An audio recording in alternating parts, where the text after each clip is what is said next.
चलिए, अब हिंदी का जो बीपीएससी एईडीओ का जो शुरू करने जा रहे हैं, इसका प्रैक्टिस सेट हिंदी का 70 क्वेश्चन का चौथा सेट है। इसी तरह पांचवा मतलब 10 सेट करवा के इसे स्टॉप करूंगा। फिर उसके बाद जीके जीएस का चलेगा, उसके बाद आपका मैथ और रीजनिंग का भी चलेगा, अवश्य चलेगा, लेकिन उसका पीडीएफ अलग तैयार होगा। तो प्लीज सब्सक्राइब करें, लाइक करें, फॉलो करें और जितना हो सके आप सपोर्ट कर सकते हैं। और नरेन अकाडमी फिर से वन लाइनर लाने जा रहा है। वन लाइनर जो लाएगा, अगर एक बार पढ़ने के बाद याद नहीं हुआ तो नरेन अकाडमी का चैनल आप मत देखिएगा, और याद हो गया तो नरेन अकाडमी को सपोर्ट जरूर करिएगा। ये नरेन अकाडमी का वादा है। अभी तो मॉक टेस्ट करवा रहा हूँ, तो मॉक टेस्ट में मॉक टेस्ट जैसा ही जो जैसा परिस्थिति वैसा सिचुएशन के साथ मैं पढ़ाता हूँ। फालतू का व्यर्थ का समय नहीं देता हूँ। तो चलिए, अब भाषण हो गए, अब शुरू करते हैं पहला प्रश्न। तो पहले प्रश्न आपके स्क्रीन पर है। पहला है कि इनमें से नाक का बाल होना, मुहावरे का अर्थ क्या है? नाक का बाल होना मतलब समझ रहे हैं? अब नाक में बाल हो गया तो समझ जाइए इतना प्रिय है, इतना प्रिय है कि उसको छोड़ने का मन ही नहीं करेगा। मतलब बहुत प्यार होना, प्रिय होना, यही है ना? तो मतलब अत्यधिक प्यार होना। अब नाक का बाल मतलब नाक में जो घुस गया, फिर छूटेगा नहीं, छूटेगा। उसको लात मार दीजिए, चाहे जो मार दीजिए, नहीं छूटेगा। तो नाक का बाल होना ये होता है। लेकिन आज के युग में नहीं है, कलयुग में नहीं है, पहले चलते थे सब। चलिए, दूसरा प्रश्न है, इनमें से कौन सा शब्द जो है अर्क का अनेकार्थी शब्द है? अनेकार्थी शब्द को आप पर्यायवाची शब्द भी कहिए, क्योंकि उसी से है। तो अर्क एक शाब्दिक शब्द है जिसके कई अर्थ होते हैं, जैसे सूरज, इंद्र, तांबा, मदार, मदार का पौधा, वो भी गाढ़ा। ये सब जो है अर्क का अनेकार्थी शब्द है। अर्क सुने होंगे, अर्क पीजिए भाई, आपका तबीयत ठीक रहेगा, पेट ठीक रहेगा, है ना? तो अर्क, अर्क जो सूरज को, इंद्र को, सबको कहा जाता है। तो इसमें इंद्र ऑप्शन में है, ठीक है? सूरज होता है तो सूरज भी होते। चलिए, क्लियर हो गए। अगर मान लीजिए तीसरे प्रश्न की बात करें, इनमें खोज का अनेकार्थी शब्द कौन सा नहीं है? नहीं बताना है खोज का मतलब कि कौन सा है, बताइए। तो खोज का मतलब होता है उत्सुकता, जिज्ञासा, तलाश, है ना? सर्च करना। ये सब जो है हमारे अनुसंधान, रिसर्च, मतलब ये सब खोज के अंतर्गत आता है। इसी का अनेकार्थी शब्द है, पर्यायवाची शब्द है। लेकिन इसमें कौन नहीं है? तो अनुसंधान है, जिज्ञासा है, तलाश है। लेकिन इच्छा पूर्ति कहाँ से हो जाएगा? खोज में। खोज में इच्छा थोड़ी है, वो तो मेरी इच्छा है। चलिए, तो ये होगा डी। चौथे प्रश्न की बात करते हैं। चौथा प्रश्न है कि निम्नलिखित में कौन सा शब्द जो है अर्थ से जुड़ा हुआ नहीं है? कौन सा शब्द है जो अर्थ से जुड़ा हुआ नहीं है? बताइए। तो अर्थ शब्द के अनेक अर्थ होते हैं, जैसे बता सकते हैं, धन मतलब संपत्ति, प्रयोजन मतलब उद्देश्य, मतलब अभिप्राय, ये सब होते हैं। चेष्टा का अर्थ होता है प्रयत्न या कोशिश, है ना? लेकिन हमको अब इससे जुड़ा हुआ नहीं है। मतलब यहाँ पे हेतु, धन, प्रयोजन, ये सब जो है अर्थ से जुड़ा हुआ है, लेकिन चेष्टा नहीं है। चेष्टा क्या है? चेष्टा है हमारा प्रयत्न से, कोशिश से, प्रयास से। चलिए, पांचवें प्रश्न को देखिए। पांचवा प्रश्न है, इनमें से कौन सा शब्द जो है अंबर शब्द का अर्थ नहीं है? इनमें से कौन सा शब्द जो है अंबर शब्द से नहीं है, ये बता दीजिए। तो अंबर का अनेकार्थी शब्द आगे याद रखिए, जिसका प्रमुख अर्थ है वस्त्र, कपड़ा, आकाश और कपास। ये सब अंबर से संबंधित है।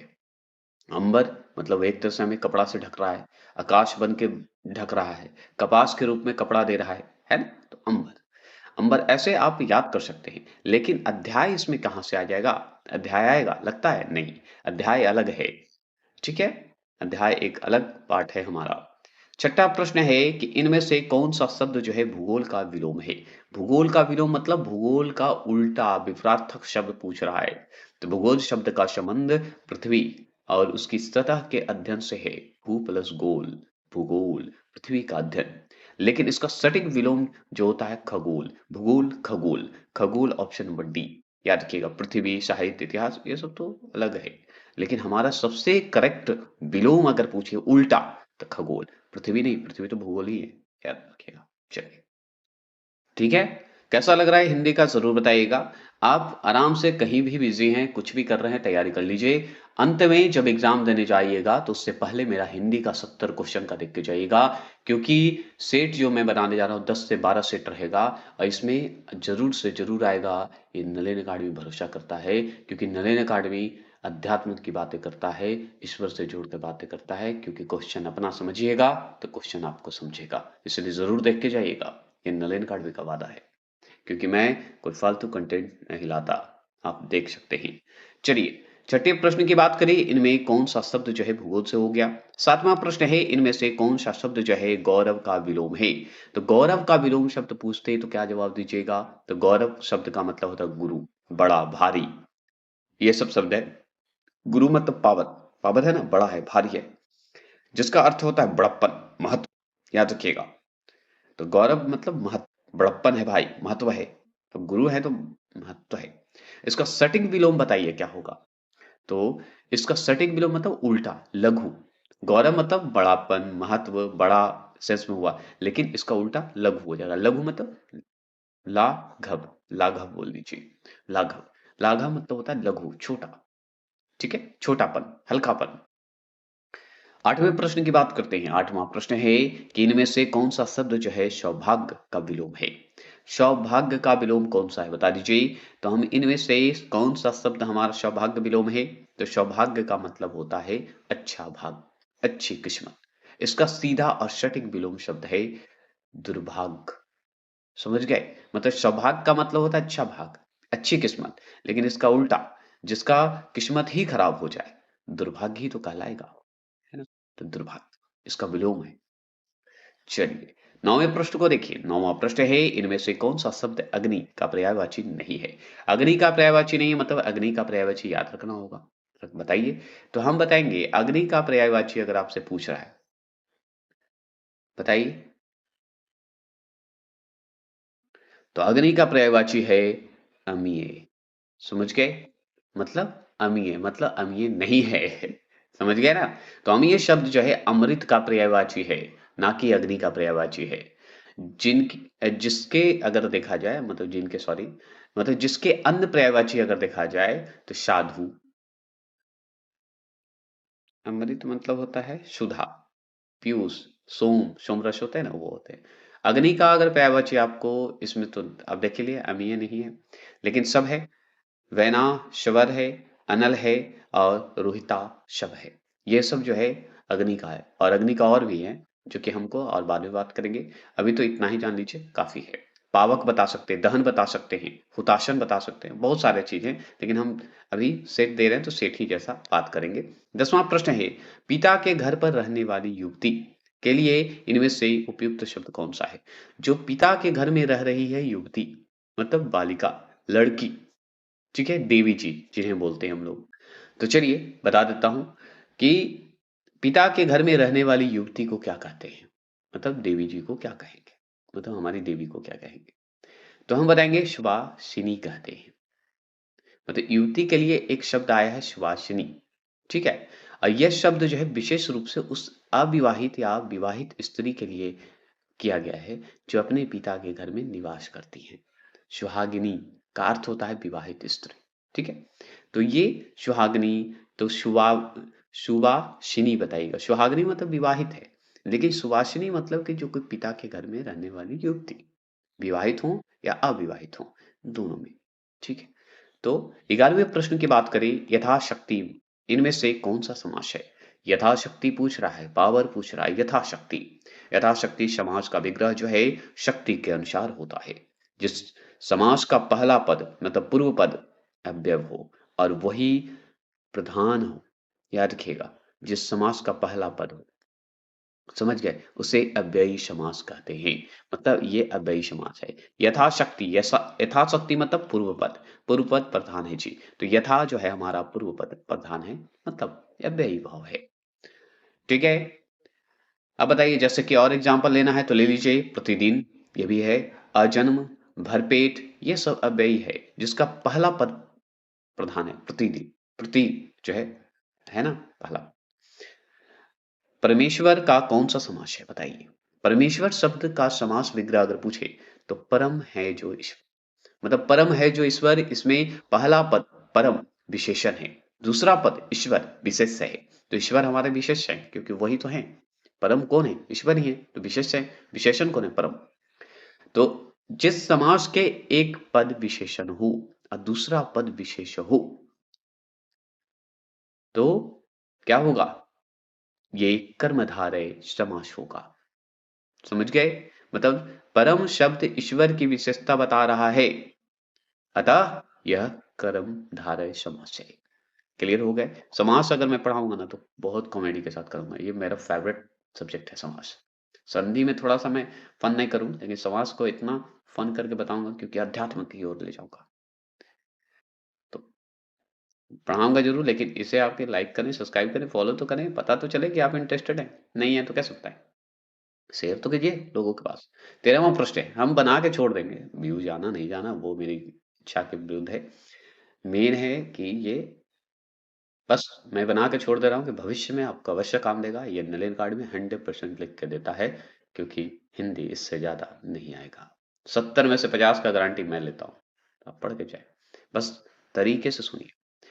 दशानन, दशानन में कौन सा समास है? देखिए कभी कभी दशानन ऐसे भी दे देता है, तो ध्यान रखना होगा। दशानन में कौन सी समास है या कौन सा समास है बता दीजिए। दशानन, दशानन भी समास का विग्रह है। दस है आनंद, मतलब जिसका मुख, आनंद मतलब मुख। समझ गए? मतलब रावण। रावण मतलब तीसरे व्यक्ति का उच्चारण हो रहा है, मतलब बहुब्रीहि है ना? बहुब्रीहि है।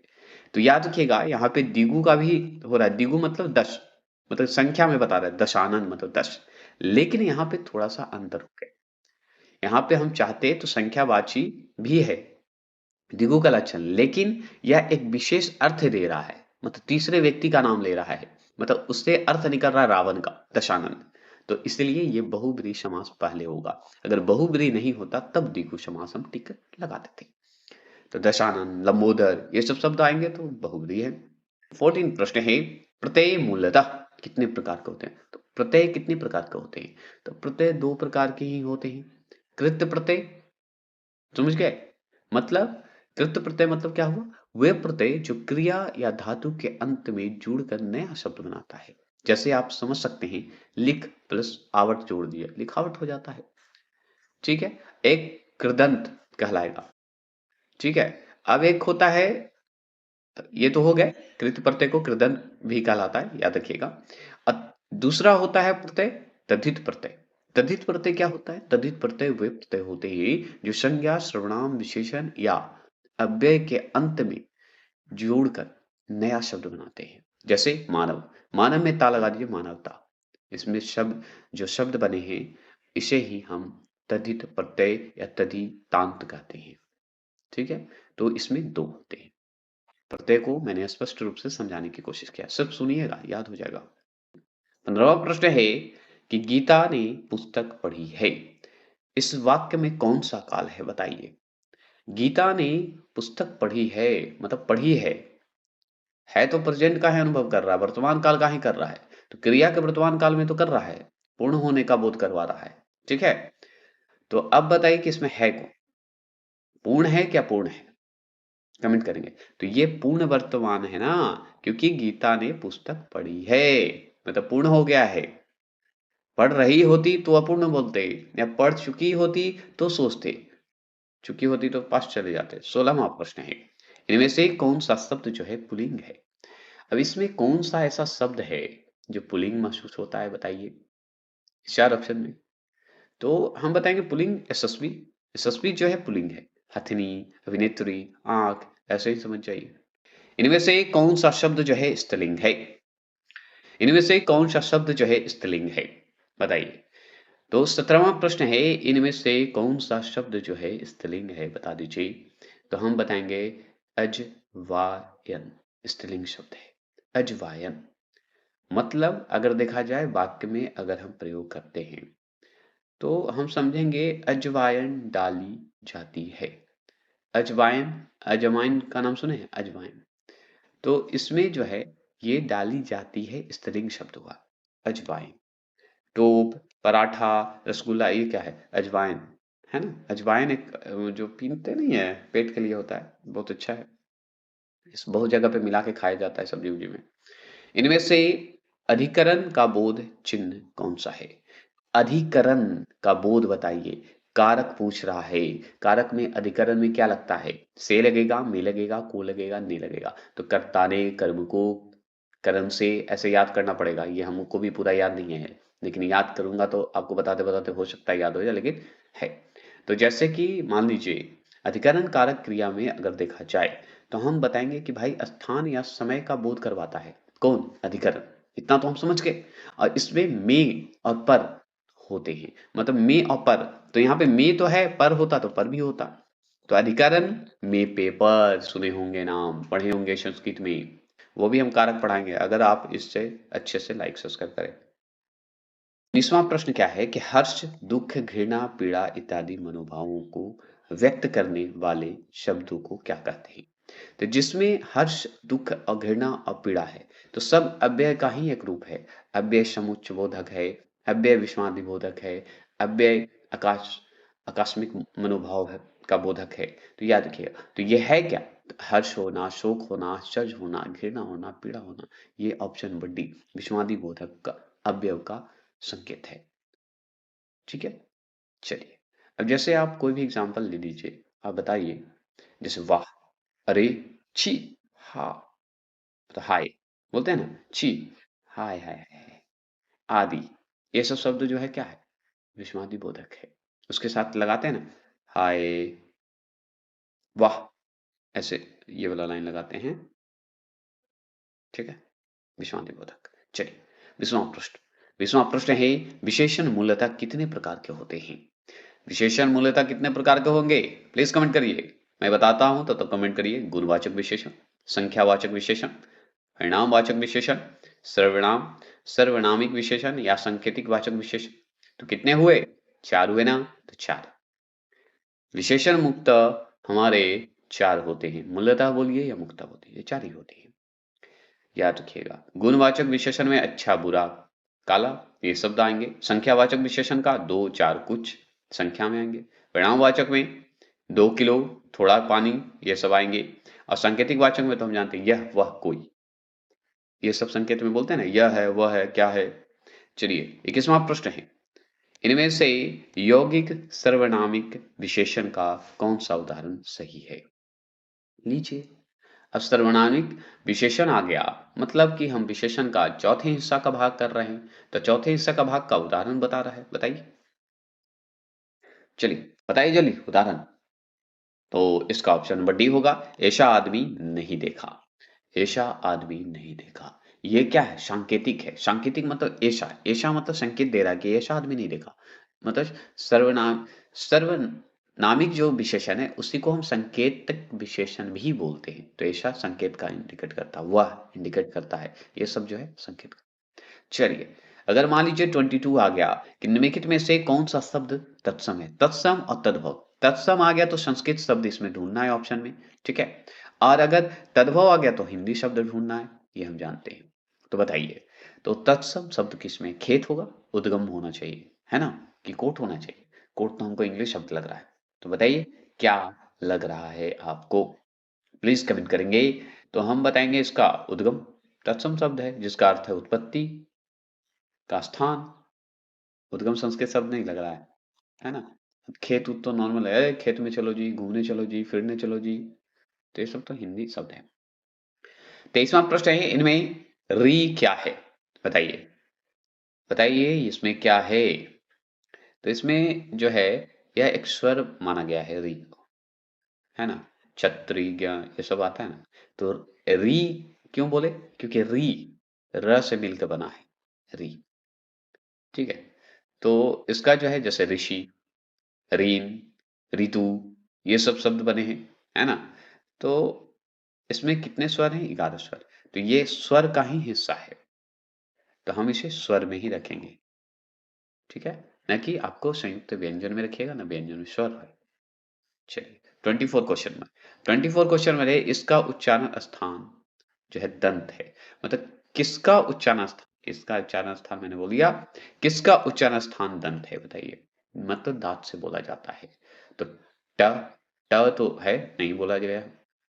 प प होठ से बोलते हैं। न न भी हमारा है। ग तो हम भाई नहीं बोलते। च भी नहीं बोलते हैं, तो बोलते हैं न न न न, है ना? ये सही है? बताइए। तो ना सही है। न है दंत से बोलने वाला। सोचिए ना, न दांत में टकराता है ना जी। हम गलत बता दिए। स्पर्श करता है दांत में न। द थ द ध न, है ना? ये हो गया। चलिए, तवर्ग वाला सदस्य बोलिए कि न से है। अप होठ से है। ग कंठ से है। अच्छा हमारा तालु से है ना? ये ध्यान रखना है। अब चलिए, वही 25 से 27 तक जो सवाल बनते हैं अनुच्छेद के बारे में, जो कि हम पढ़ के जिसका सवाल मतलब हम लेते हैं। तो चलिए हम इसकी बात करते हैं। तो 25वां प्रश्न देख सकते हैं इसमें। 25वां है कि उपरोक्त गद्यांश के अनुसार तुलसीदास ने राम जो हैं, तुलसीदास के जो राम हैं, किसके प्रतीक है? किसके प्रतीक है? बताइए। तो मर्यादा, भक्ति और सौंदर्य के प्रतीक है। क्या ये बात सत्य है? बता सकते हैं तो प्लीज बताइए। तो नहीं, ये शील, शौर्य और सौंदर्य के हैं। मर्यादा और भक्ति, तो मर्यादा पुरुषोत्तम राम तो ऐसे भी कहलाते थे, लेकिन तुलसी जी के अनुसार देखा जाए तो शील हैं, शौर्य हैं, सौंदर्य हैं। समझ गए? जैसे यहाँ पे देख लीजिए, हम दिखा देते हैं, नहीं तो कहिएगा कि देखिए, सौंदर्य, मर्यादापूर्ण, शील और आत्मीय शौर्य हैं। ये 4 ऑप्शन आएंगे, तब समझिए तुलसीदास के सोच है। चलिए, ये हो गए। अब ऐसे ही ढूंढ लेंगे। 26वां प्रश्न है कि कवि का संत हृदय परम कारुणिक, कारुणिक नहीं, करुणिक किसके प्रति उन्मुख हो सकता है? तो कवि जो हमारे हैं, संत का हृदय जो है, उनका परम कारुणिक जो है, किसके प्रति उन्मुख है? प्रजा के प्रति नहीं। ये किसके प्रति होगा? हमारे राम के प्रति है। समझ गए? मतलब हमारे तुलसी जी का राम के प्रति करुणा है। ये तो आप ऐसे भी टिक लगा सकते हैं, है ना? 27वां प्रश्न है, अपभ्रंश में कितने स्वर मौजूद होते हैं? अब अपभ्रंश आ गया तो अब अपभ्रंश तो अपने मन से ग्रामर पढ़े होंगे तभी बता सकते हैं, है ना? तो अपभ्रंश में हमारे सी 8 स्वर होते हैं। 8 स्वर। अ, आ, ई, उ, ए, ओ, ये सब जो है अपभ्रंश के शब्द में आते हैं। 8 होते हैं। इसी से जोड़कर बनते हैं और भी शब्द। चलिए, जिसमें आकार पढ़े थे भाषा, राजस्थानी भाषा में, या आप पढ़े थे कि ब्रज भाषा में, ये सब चीज़ों में बोला जाता है आकार वाला शब्द। चलिए, 28वां प्रश्न है, इनमें से कौन-सी भाषा, मतलब पहला दूसरा सेट देखते रहोगे ना, तब आपको ये सब समझ में आएगा कि आकार, ईकार क्यों बोला मैंने। इनमें से कौन-सी भाषा का विकास जो है मगधी अपभ्रंश से हुआ है? बताइए। तो मगधी अपभ्रंश से हुआ है, मतलब कितने अपभ्रंश थे? 8। आ, ई, उ। अब बताइए, इसमें मगधी अपभ्रंश से हुआ है। मगधी बताएंगे। 28वां प्रश्न है। तो मगही मगही अपभ्रंश से होगा, और क्या होगा? मगही में होता है ना, बोलते हैं ना। चलिए, 29वां प्रश्न है, विकास की दृष्टि से अपभ्रंश की पूर्वकालीन अवस्था का क्या नाम है? पूर्वकालीन अवस्था पूछ रहा है आपका, 29 का। बताइए। तो ऑप्शन नंबर बी प्राकृतिक का है। प्राकृतिक का ही तो है अपभ्रंश। पूर्वकालीन अवस्था अगर देखा जाए तो ये हमारा अपभ्रंश प्राकृतिक का है। 30वां प्रश्न है, साहित्य को जनता की चित्त वृत्तियों का जो है संचित प्रतिबिंब इनमें से किसने कहा? मतलब साहित्य को जनता की चित्त वृत्तियों का संचित प्रतिबिंब कहने वाले कौन है? बताइए, कौन है लेखक जी? बताएंगे, उनका नाम बताइए। 30वां प्रश्न का जवाब दीजिए। तो वो है हमारे आचार्य रामचंद्र शुक्ल। कौन है? आचार्य रामचंद्र शुक्ल। ये गए हैं। उन्होंने अपने हिंदी साहित्य का इतिहास में ग्रंथ की भूमिका में लिखा है कि क्या लिखा है? कि प्रत्येक देश का साहित्य वहां की जनता की चित्त वृत्ति का संचित प्रतिबिंब है। तो प्रतिबिंब होता है। समझ गए? ये हो गए। चलिए, 31 क्वेश्चन नंबर है, आत्मजयी इनमें से किस विधा की पुस्तक है? आत्मजयी किस विधा का? कुमार नारायण द्वारा रचित यह है प्रसिद्ध खंड काव्य है। समझ गए? और ये काव्य है। समझ गए? यही तो है आत्मजयी। क्या है? काव्य है। किनके द्वारा लिखा गया है? कुमार, कुंवर, कुंवर नारायण नाम है, कुंवर, ऐसे कुंवर नारायण बोल दीजिए। ठीक है। चलिए चलिए, अब 32वां प्रश्न आ चुके हैं। 32वां प्रश्न है, अब थोड़े फास्ट चलेंगे। 32वां प्रश्न है निर्गुण कवियों में सर्वाधिक शिक्षित संत इनमें से कौन है? बताइए कौन है? तो हम बताएंगे कि इसमें निर्गुण काव्यधार के अनुसार अगर देखा जाए तो सुंदर दास सर्वाधिक शिक्षित और शास्त्र ज्ञान है या दर्शन का शास्त्र का गहन करने वाले व्यक्ति हैं, जो कि संस्कृत विज्ञान वेदांत ये सब का दर्शन शास्त्र ये सब का गहन कर चुके हैं। समझ गए? तो कहाँ पे हैं? सुंदर दास, ये होंगे ऑप्शन नंबर ए। चलिए 33वां प्रश्न बताइए। 33वां प्रश्न है कि इनमें से वीर रस के कवि कौन है? तो वीर रस के कवि कौन है बता दीजिए। तो रामधारी सिंह दिनकर हमारे मुख्य रूप से वीर रस के कवि हैं। तो रामधारी सिंह दिनकर कहाँ है? Option number B. ये क्लियर हो गए। चलिए 34 क्वेश्चन नंबर की बात करते हैं। महावीर प्रसाद द्विवेदी इनमें से किस पत्रिका के संपादक थे? तो महावीर प्रसाद द्विवेदी किस बताइए। तो ये जो है 1903 से लेकर 1920 तक का ये प्रसिद्ध है जो है सरस्वती पत्रिका का संपादन रहे हैं, याद रखिएगा। तो किसके रहे हैं? सरस्वती पत्रिका लाए हैं कौन? हमारे हजारी प्रसाद द्विवेदी जी। मतलब महावीर प्रसाद द्विवेदी, हजारी प्रसाद नहीं, महावीर प्रसाद द्विवेदी।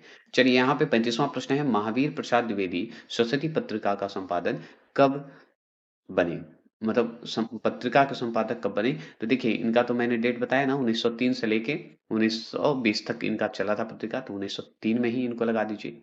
ठीक है, तो इनका आंसर होगा 1903। ठीक है, चलिए ये क्लियर हो गया। 36वां प्रश्न क्या है कि इनमें से प्रयोगवाद के प्रवर्तक कौन है? प्रयोगवाद के प्रवर्तक आरंभ करने वाले सच्चिदानंद, हीरानंद, वत्सायन है। मतलब जिनका नाम अज्ञेय के नाम से जाना जाता है, इन्हीं का नाम अज्ञेय है शॉर्ट में, लेकिन ऐसे इनका नाम सच्चिदानंद, हरिनंद, वत्सायन, अज्ञेय बोला जाता है। 37वां प्रश्न देखिए। 37वां प्रश्न है 16 मात्राओं वाला छंद कौन सा है? तो 16 मात्राओं वाला छंद बता दीजिए कौन सा है? 37 का आंसर का जवाब दीजिए। तो हम बताएंगे चौपाई एक सम मात्रिका छंद होता है, ठीक है, जिसके प्रत्येक चरण में 16 मात्राएं होती है। ठीक है, तो 16 मतलब चौपाई, ऑप्शन नंबर बी यही तो आंसर है। चलिए अगर मैं बात करूं 38वां प्रश्न की, कुंडलियां छंद में चरणों की संख्या कितनी है? अब कुंडलियां छंद होता है ना, ऐसे बहुत सारे हैं। अब जैसे कि रामचरितमानस में बहुत लोकप्रिय छंद है, दोहा में 13-11 मात्राएं होती है, यह जान लीजिए। और रोला में 24 मात्राएं होती है, जो कि हम मेरा सेट 1 सेट 2 सेट 3 देखे होंगे हिंदी का, तो है ना, इसका प्लेलिस्ट बना हुआ है बीपीएससी हिंदी इंग्लिश करके बना हुआ है प्लेलिस्ट, बीपीएससी हिंदी एडीओ करके प्लेलिस्ट बना है, चाहे बीपीएससी एडीओ बोल दीजिएगा, याद रखिएगा, प्रैक्टिस प्लेलिस्ट बना हुआ है। तो इसमें अब बताना है कुंडलियां छंद में चरणों की संख्या कितनी है कुंडलियां छंद में। तो इसमें याद रखिएगा, एक तो दोहा है और एक रोला है, ये मिलकर बनता है क्या? कुंडलियां। अब इसमें बताइए क्या है? तो ऑप्शन नंबर डी जो देख रहे हैं, 6 होंगे इसमें। कितने होंगे? 6 होंगे, क्योंकि इसका कुल 6 चरणों में होता है, जिसमें पहले 2 चरण दोहे के हैं, जो कि 13 से 11 मात्राएँ होती हैं। बाद में 4 चरण होता है, जिसे रोला बोलते हैं, उसमें प्रत्येक 24 मात्राएँ होती हैं। और इसकी एक और विशेषता यह होती है कुंडलियाँ का, कि जिस शब्द से यह छंद शुरू होता है, उसी शब्द से अंत भी हो जाता है। तो कुंडलियाँ ध्यान रखिएगा। तो 6 चरण में बँटा हुआ। अगर मान लीजिए देखिए, एक तो 2 था, एक 4 था, तो 2 4 6 हो गए। 39वां प्रश्न है, निम्नलिखित में से किस पुस्तक को व्यास सम्मान प्राप्त हुआ था? तो किस पुस्तक को व्यास सम्मान से सम्मानित किया गया था? बताइएगा। तो हम बताएंगे 39 का आंसर का जवाब देंगे कि कुमार नारायण के प्रसिद्ध एक थी आत्मजयी, उसे व्यास सम्मान से सम्मानित किया गया था। तो आत्मजयी को व्यास सम्मान से सम्मानित किया गया था। अब मान लीजिए 40वां प्रश्न पूछते। 40वां प्रश्न है, हर रोज में कौन सा समास है? हर रोज, प्रतिदिन, हर रोज। तो हर रोज, प्रतिदिन, ये सब जो आ जाए तो पूर्व पद प्रधान है, हर रोज, तो मतलब ये क्या है? अव्ययी भाव। क्लियर? चलिए 41 41 प्रश्न है, सर्वनाम का रूपांतरण किस दृष्टि से होता है? बताइए। ठीक है, चलिए अब सर्वनाम का रूपांतरण किस दृष्टि से होता है बताइए। सर्वनाम का रूपांतरण बताएंगे। 41 प्रश्न का जवाब दीजिए। तो सर्वनाम का रूपांतरण मुख्यतः लिंग, वचन और कारक की दृष्टि से होता है। तो लिंग, वचन और कारक, ऑप्शन नंबर ए है, यही सही होंगे। चलिए 42 क्वेश्चन नंबर है, अच्छौ हीनी का संधि विच्छेद है। अच्छौ हीनी का संधि विच्छेद क्या है बताइए। तो इसका संधि विच्छेद है अच्छय। प्लस उहिनी, अक्षय प्लस उहिनी, ऑप्शन नंबर बी।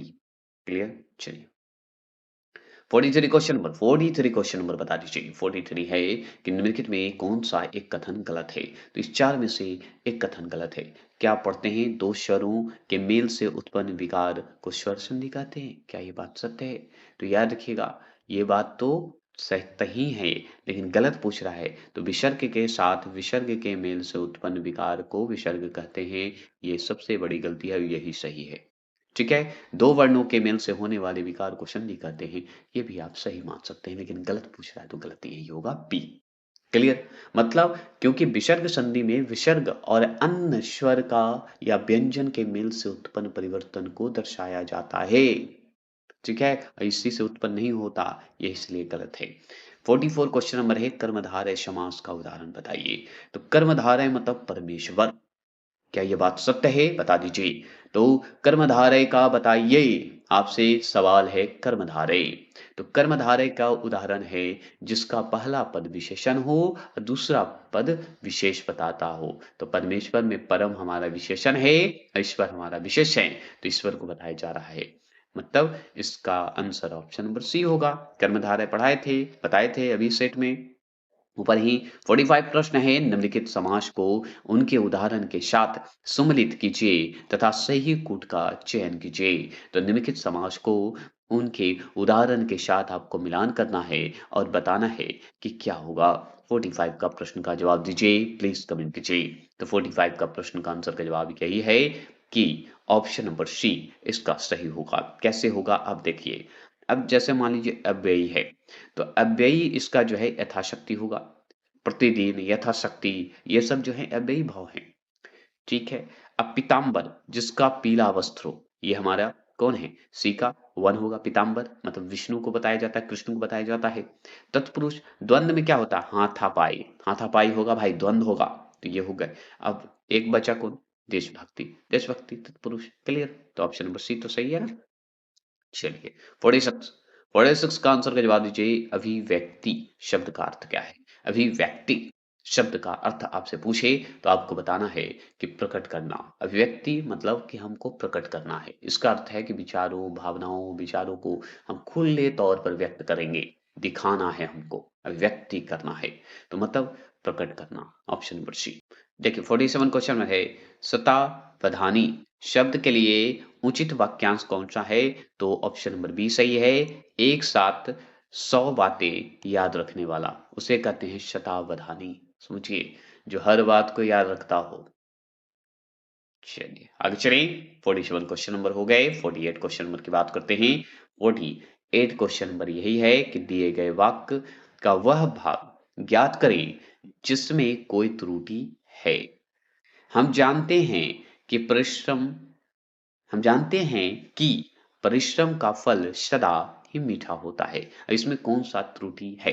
कोई त्रुटि है? बता दीजिए किसमें त्रुटि है, मतलब इसमें एरर बताना है आपको। इंग्लिश में आता है ना एरर, उसी तरह बताएंगे। तो हम 48 का आंसर का जवाब अगर पूछे तो ऑप्शन नंबर सी, मीठा होती है। मीठा होती है, क्या ये एरर नहीं है? एरर है। क्यों एरर है बता दीजिए, कमेंट करिए। तो देखिए अगर देखा जाए वाक्य में त्रुटिपूर्ण अगर पूछे तो मीठा होती है, ये त्रुटि है। हिंदी व्याकरण के अनुसार अगर देखें तो मीठा होती है में जो होती है यह एक स्त्रीलिंग क्रिया है, जबकि फल पुल्लिंग है। ठीक है, तो यही वाक्य जो है परिश्रम का फल मीठा होता है होगा, होती है नहीं होगा, इसलिए। चलिए 49 क्वेश्चन नंबर है कि शुद्ध वाक्य छाटें। अब शुद्ध वाक्य को छाटना है तो मतलब इसमें शुद्ध वाक्य कौन है? ऑप्शन नंबर बी, मेरे पुराने दोस्त के पिताजी तंबाकू के व्यापारी हैं। यही शुद्ध है। ठीक है। अब मान लीजिए 50 प्रश्न की बात करें। 50 प्रश्न है, अमृत का पर्यायवाची शब्द नहीं है। तो अमृत का बताए थे ना, अमृत का सोम है ना, पीयूष है। ठीक है, लेकिन क्या नहीं है बताइए? सुधा नहीं है कि मीठा नहीं है? तो मीठा भी क्या है? अमृत है, बताइए तो मीठा नहीं अमृत है। हाँ, सुधा अमृत है, इसका पर्यायवाची है।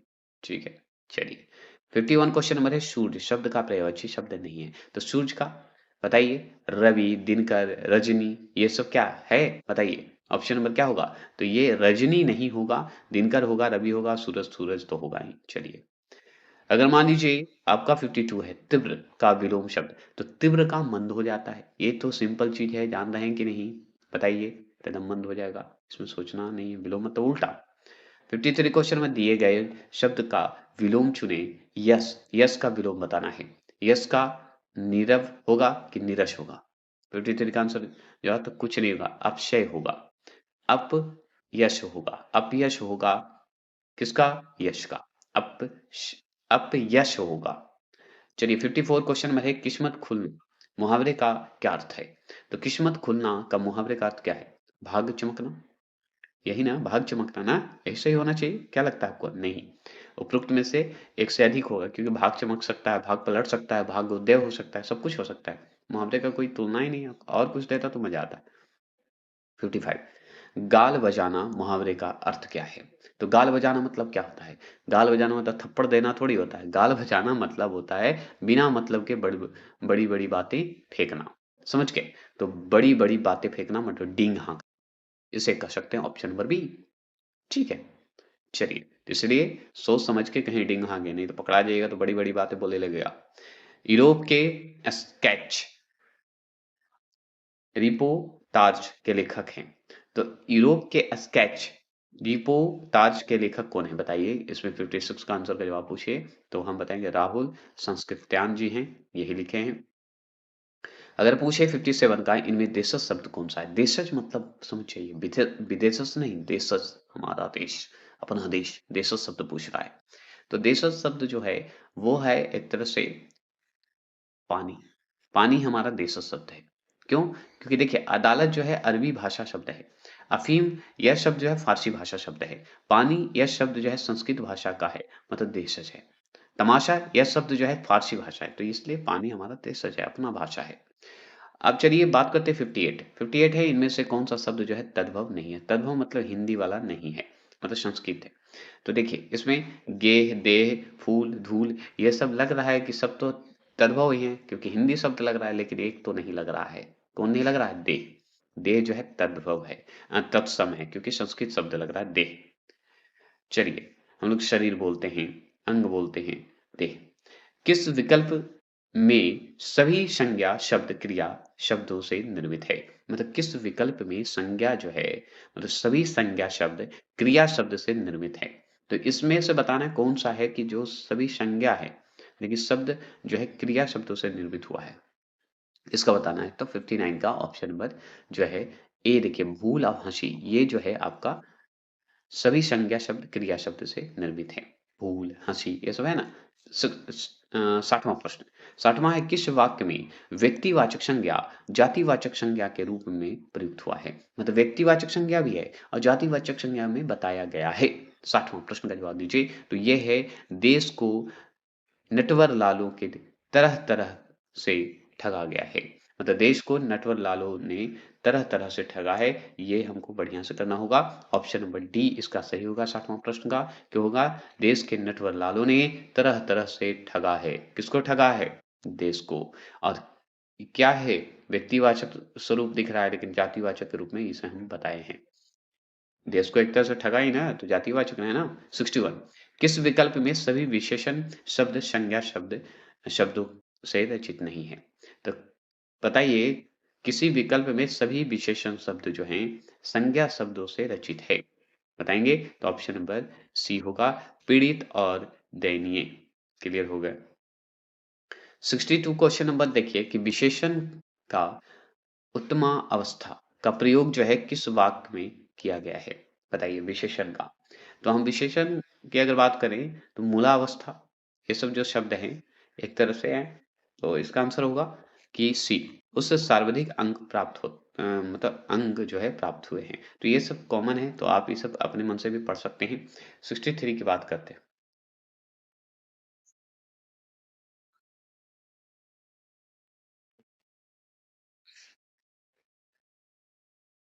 चलिए 63 क्या है कि पीयूष राम को पीट रहा है। पीयूष राम को पीट रहा है, इसमें रेखांकित शब्द के कारक हैं। तो पीयूष राम को पीट रहा है, क्या होगा बताइए? तो पीयूष जो है राम को पीट रहा है, ये है ऑप्शन नंबर बी, करता है। पीयूष राम को पीट रहा है, क्या कर रहा है? कर्ता का काम कर रहा है, पीटने का काम कर रहा है।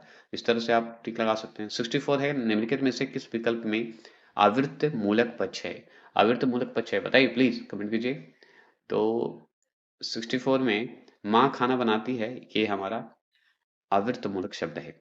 चलिए 65, किस शब्द में उपसर्ग और प्रत्यय दोनों प्रयुक्त होते हैं? मतलब कौन से शब्द हैं इसमें, बताइए 4 में से कि प्रत्यय और उपसर्ग दोनों हैं, मतलब उपसर्ग और प्रत्यय। उपसर्ग आगे और प्रत्यय पीछे दोनों हैं। बताएँगे तो हम डी में बताएँगे, अधि पत अधिपत्य, यह भी है और अधि भी है। ठीक है? ये ध्यान रखिएगा। चलिए 66, 66 क्या है, किस शब्द में प्रय उपसर्ग प्रयुक्त नहीं हुआ है? प्रय सब में है, आपको दिख रहा है, लेकिन उपसर्ग के रूप में नहीं हुआ है, ये बताइए। 66 का आंसर भिजवा देंगे तो ऑप्शन नंबर बी प्रत्यूष, ये इसमें आपको नाम के रूप में है, नहीं कि कोई प्रत्यय के रूप में है। चलिए 67 की बात करें, किस शब्द में गार प्रत्यय का प्रयोग नहीं हुआ है? तो गार प्रत्यय का जो रूप नहीं है, बताइएगा 67 का, तो स्नानागार, ये जो है आपका प्रयोग नहीं हुआ है, ये ऐसे ही स्नानागार है। गार प्रत्यय इसमें यादगार, मददगार, रोजगार, लेकिन ये स्नानागार तो ऐसे ही है, नाम है ना, स्नान करने वाला जगह को बता दिया गया। 68 का है कि निम्नलिखित में से विदेशी प्रत्यय कौन सा है? विदेशी मतलब बाहरी प्रत्यय कौन सा है, बता दीजिए। तो इसका भी हम चीप जो है बाहरी प्रत्यय है, विदेशी प्रत्यय है। 69 की बात करें तो इस इनमें वर्तनी की दृष्टि से कौन सा शब्द जो है शुद्ध नहीं है?